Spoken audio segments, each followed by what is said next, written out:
I called my brother Billy the week we launched the It Gets Better project, when it started to really explode. Because we went to the same middle school. He's a year and a half older than I am, and there's another sibling in between us, very Catholic. And another sibling less than a year after me, Irish quadruplets.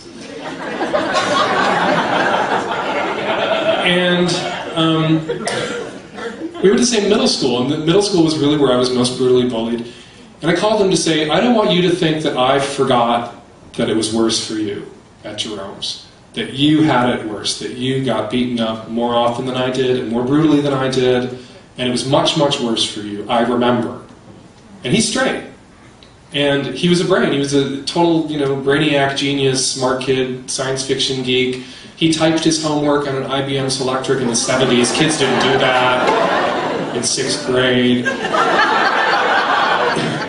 And he said something which was typically Billy, typically smart, typically insightful. He's an English professor at Northwestern University now. He said, yeah, I had it worse at school, but I had mom and dad.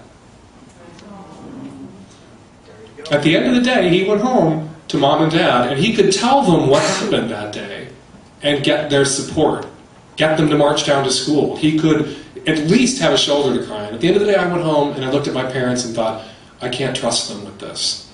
I can't talk to them about this because of the things my dad has said about Anita Bryant and Jerry Falwell and Ronald Reagan and the gay men that he arrested today. And so I didn't. And because it would incriminate me. It would draw attention to my sexuality, which I was desperately trying to hide from my parents. And then I was dragged off to a church on Sunday where I told gay people we're going to hell. And that's the difference between the bullying straight kids face and the bullying gay kids face, is that it's round the clock for so many gay kids. Bullied at home, bullied at school, bullied at church, bullied by their peers, bullied by their parents.